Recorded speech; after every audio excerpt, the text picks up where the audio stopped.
In one of our recent videos on how to rise up after falling into sin, we talked about what to do after you fall into sin.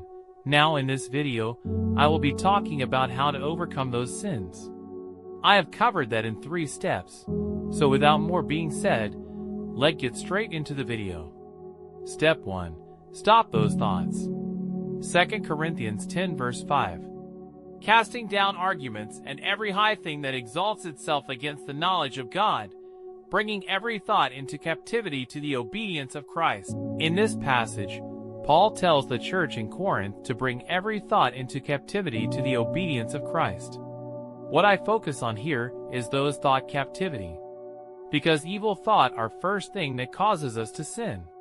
For example, someone who is suffering with lust or pornography, first start thinking of those videos before actually watching it. Philippians 4 verse 8.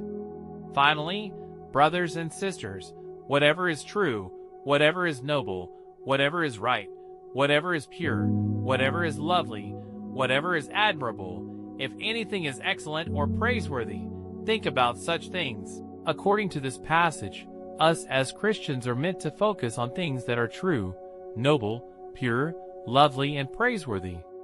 Sometimes, we can also try to focus on these things, but the devil will always try to invade those thoughts and replace it with those evil thoughts. So that's why I advise that you pray and tell God to help you overcome those evil thoughts. Step 2. Find out what makes you to sin. Matthew 5 verse 29 to 30. If your right eye causes you to sin, tear it out and throw it away. For it is better that you lose one of your members than that your whole body be thrown into hell. And if your right hand causes you to sin, cut it off and throw it away. For it is better that you lose one of your members than that your whole body go into hell. In this passage, Jesus was teaching the people who were with him on the mountain that if your eye causes you to sin, that you should puke it out, and if your hand causes you to sin, cut it off. When Jesus said this, he did not mean that we should literally put out our eye or cut off our hand. What Jesus meant is that we should try our very best to remove sins from our lives. So the ways we can removing sins from our lives is by finding out what make us to sins. You can do that by using the 5 W's. Who, what, when, where, and why. Who influences my sin? Are there specific people who lead me to temptation? Do I struggle when I am alone or with friends? Am I influenced by social media, celebrities, or certain role models? What causes me to sin? Is it anger, pride, lust, laziness, or other weakness? What excuses do I make when I sin? When I find myself sinning the most? Is it when I'm bored, tired, stressed, alone, or frustrated? Which time of the day am I likely to sin? Where do I sin the most? Is it at school, home, or workplace? Is there a particular environment that makes it easier for me to sin? Why do I sin? What desires or emotions push me towards sin? Do I forget or ignore the consequences of sin? So I urge you to spend time alone to answer these questions, and be honest with yourselves, and also seek God's help while answering this question, so that God will point out the answer to you. Step 3. Fight temptation just as Jesus did. Matthew 4 verse 1. Then Jesus was led up by the Spirit into the wilderness to be tempted by the devil.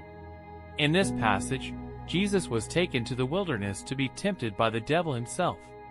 When you continue to read Matthew 4 verses 1 to 11, we learn that Jesus was tempted 3 times before the devil left him. Firstly, the devil said to him, "If you are the Son of God, command these stones to become loaves of bread." Then Jesus replied and said to him, "It is written, man shall not live by bread alone, but by every word that comes from the mouth of God."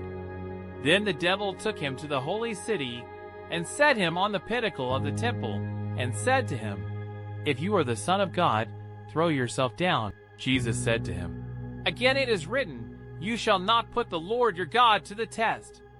Again, the devil took him to a very high mountain and showed him all the kingdoms of the world and their glory. And he said to him, "All these I will give you, if you will fall down and worship me." Then Jesus said to him, Begone, Satan!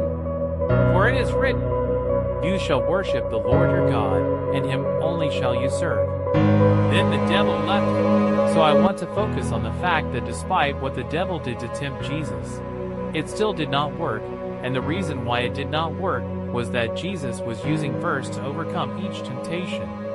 For example, when Jesus said, Man shall not live by bread alone, but by every word that comes from the mouth of God, can be found in Deuteronomy 8 verse 3, and for those who don't know, Deuteronomy can be found in the Old Testament. Also note that this text or verse is being written before Jesus used it. So this is another way we can overcome temptation by using the living word, which can also be known as Bible verses. I also urge you that you spend time alone in God's Word and look for Bible verses that will help you overcome those sins you struggle with. Now I want you to screenshot all the sins and the Bible verse that will you overcome this sin. Now pause the video and screenshot it. Also try your best to memorize this Bible verse so that whenever you feel tempted you can use the verse. And also note that there are more Bible verse than one you screenshotted. So I want you to go and find more Bible verse.